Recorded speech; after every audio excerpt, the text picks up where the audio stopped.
Hi, welcome. My name is Nilesh Gule. In this video, we are going to talk about provisioning AKS cluster with virtual node. Let's look at what is virtual node. So in terms of Kubernetes cluster, we have nodes which are worker nodes connected to a Kubernetes. In this diagram, we can see a Kubernetes cluster provisioned with 4 VMs as the worker nodes. What virtual node allows us to do is to create a virtual node which can connect to the serverless infrastructure on cloud. Different cloud providers support virtual node. In this example, we are looking Azure container instances as an example. So we can provision workloads onto the serverless Azure container instances, and these can be deployed onto multiple nodes, but in terms of the actual node, we only get one representation. So virtual node abstracts the actual infrastructure where the virtual nodes are deployed, or the pods and the workloads are deployed, by creating this abstraction, and we interface with only a single node, which is a virtual node. So behind the scenes, virtual node is implemented using what is called as a virtual kubelet, an open source project. And if we look at the way virtual kubelet interfaces with the Kubernetes API, it registers itself as a virtual kubelet, which is similar to the kubelets which are installed on each and every node of the physical cluster on Kubernetes. So with this virtual kubelet, we can interface and we can interact with the virtual nodes using the same kubectl commands. So let's look at Kubernetes virtual nodes. This can be added to the classic Kubernetes cluster. This allows real worker nodes and the virtual nodes to coexist, and it allows us to obtain an unlimited elasticity. Because of the way the virtual node allows us to provision or schedule workloads on the serverless platform, we can extend the base capabilities of Kubernetes cluster and schedule the workloads into the serverless platform. So some of the typical use cases for virtual nodes include big data computing, where we might need resources on demand, and we can have a base cluster and then additional compute resources can be provisioned as part of the virtual node. Other example is gene computing, where we might want to run complex machine learning and other algorithms which are long running. Video rendering is another example where we might want to create different types of videos, like 180p, then 740, so different resolutions, and this can take time to process the videos. So this can be done using virtual nodes. Hybrid cloud is where we want to extend our on-premise infrastructure into the cloud, and we want to provision on-demand nodes onto the cloud infrastructure. And we can also use it for temporary scaling of online applications. So let's look at the demo of provisioning AKS cluster with virtual node.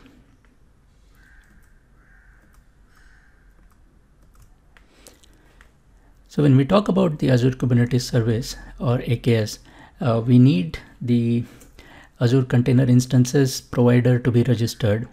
And in this query, I'm trying to check if we have it registered. In my case, I have already registered it, so you can see that the registration state is registered. In case you don't have it registered, we can run the Azure provider create command or register command and give the name as Microsoft Container Instances. Once we have this, let me go and trigger the script which will provision the cluster with virtual node, and I'll walk you through the different steps. So in my PowerShell scripts, I have a script for initializing a virtual node. So let me trigger this, and let's look at what this script is doing. So this is the script which is provisioning the AKS cluster with virtual node enabled.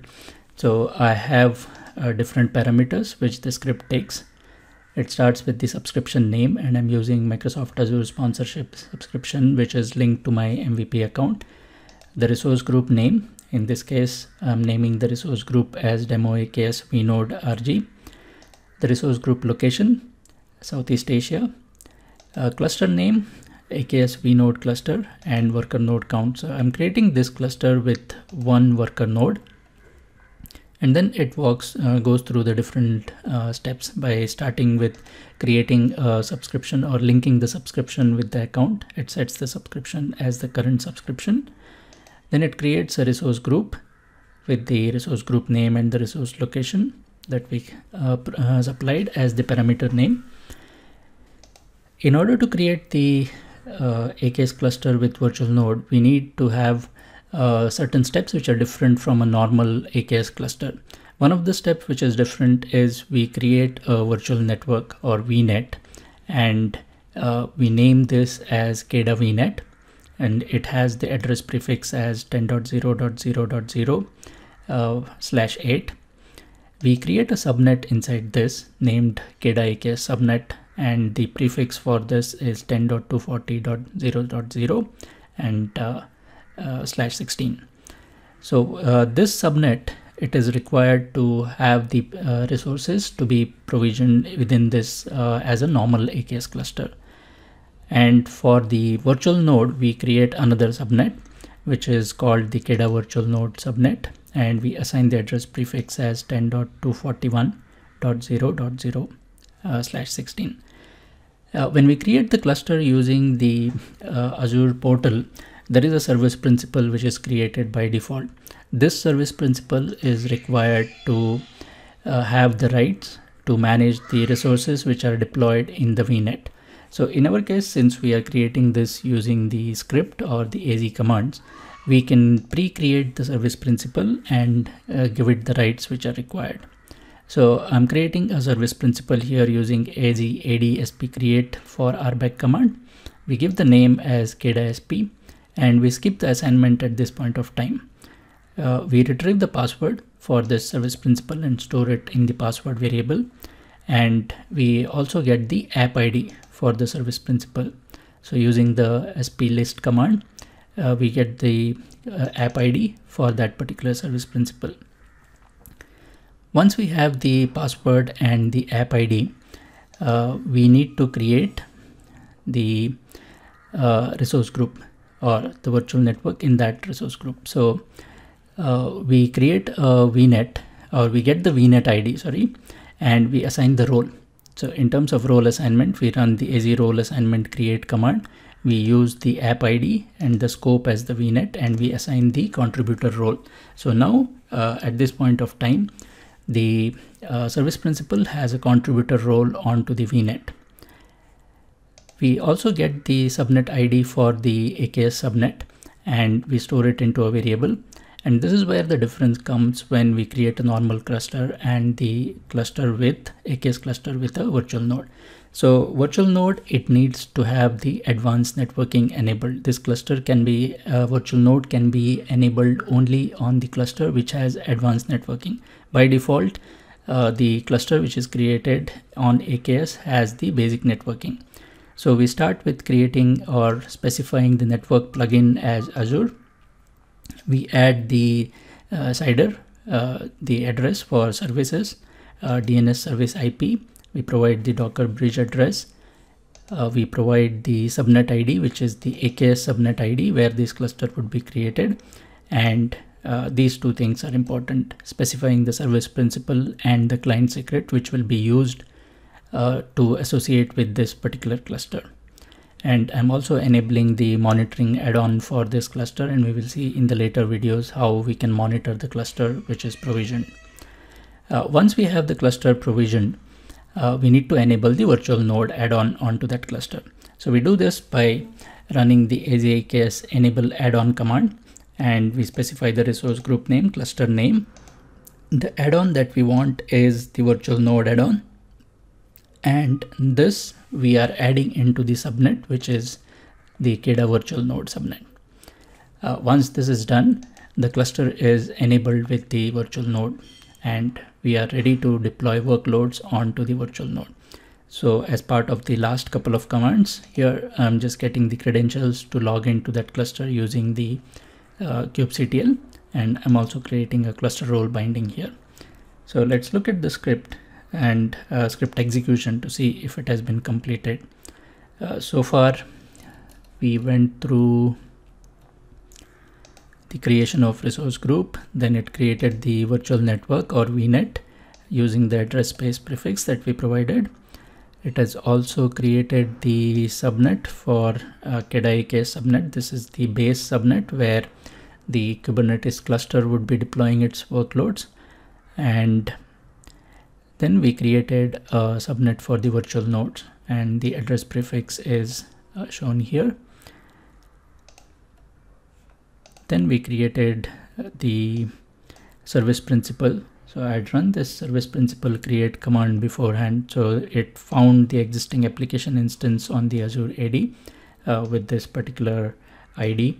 So it has patched it, and currently it's deploying the AKS cluster with the virtual node and all those properties that we specified in the script. This will take some time. Usually it takes about 5 to 10 minutes in my region to provision this cluster. So I will fast forward the video, and once the cluster is ready, we'll be back.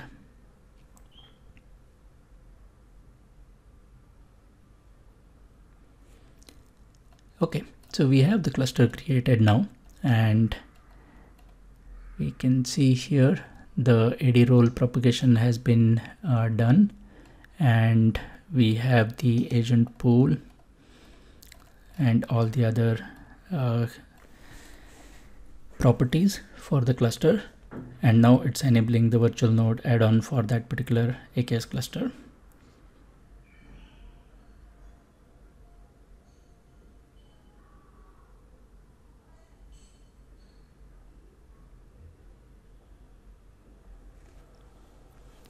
So now the cluster has been created, the credentials has been merged into my kubeconfig, and the cluster role binding has also been created. So let's go and look at the cluster using kubectl commands. Let me just increase the font here. Kubectl get nodes, and we see that it's a 2-node cluster, one with the physical node, and there is a virtual node ACI Linux also associated with this. We can see the different versions of the nodes or the software which is linked. And now let's use Octant to visualize this. So Octant is a tool which allows us to visualize the state of the Kubernetes cluster. So let me just minimize the workload or the overview section here. Let's go straight into the cluster overview and look at the nodes. So we have 2 nodes, one which is the single node physical node associated with the base Kubernetes cluster, and then there is the virtual node. So we look at the configuration here of the physical node. It's AMD 64 architecture. We see what is the kube proxy, what's the kubelet version which is installed, operating system is Linux, OS image is Ubuntu, and we see other properties like the resources. It has the capacity of 2 CPUs, memory of around 8 GB, and it can schedule 30 pods. And there are some images which are currently deployed onto this. These are all the default system pods which are deployed. So let's go back and look at the other node, which is the virtual node. So here we only find that the operating system is Linux and the kubelet version is the 1.14 Azure ACI version. And when it comes to resources, we can see that the CPU is capacity is 10,000 K, memory is 4 terabytes, and pods is 5,000 K. So this is what I meant by having that unlimited elasticity. So this is the amount of workloads we can deploy onto the virtual node at this point of time.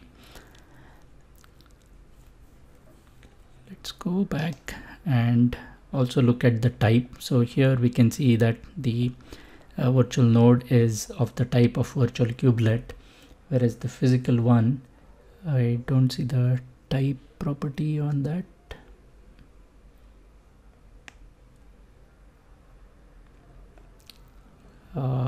That's okay, these are just the labels. So this is one which specifies that the type of the kubelet on this virtual node is a virtual kubelet, whereas this node would be running the normal kubelet process.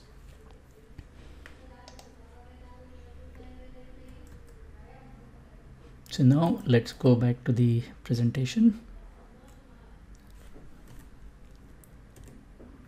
So this is what we did as part of provisioning this cluster. We created a VNet with the address space. In that VNet, we created a subnet for the KEDA AKS subnet, where the physical AKS cluster node resources are deployed. And then we created a virtual node subnet for the virtual node.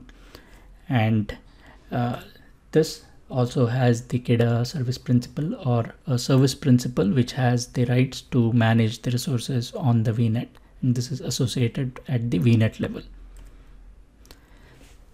And all this is part of the AKS cluster. So when we provision, we linked all those as part of that AKS create command. So let's look at AKS virtual nodes. So one of the limitation is currently that this only supports Linux pods and Linux nodes. It only works with AKS cluster created using the advanced networking. So that is where in our script we supplied the parameters like what is the name. So let's go back to the script here and look at the advanced networking options in AZ create, the networking plugin, and all these additional parameters that we supplied for the VNet name, subnet name, service principals. So these are related to the additional settings. There are some known limitations of the virtual nodes, and since we are using the Azure Container Instances as the provider for scheduling the workload, these are dependent on the feature sets of the ACI. One of them is using the service principal to pull ACR images. So if we are using a private container registry like ACR, this does not work with virtual nodes using the service principal.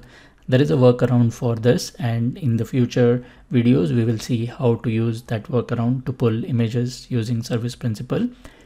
The next limitation is around virtual network limitations. So things like VNet peering, Kubernetes network policies, and outbound traffic to internet with network security groups is not currently supported with virtual nodes. Init containers is another feature. So if we have any containers which require special initialization steps, like a database script which needs to be run onto a SQL Server container before the application could access the database, that's one typical example where we use init container. So this kind of feature is not supported. Host aliases are not supported. If we are passing any arguments for the exec command on the Azure Container Instances, that's also not supported.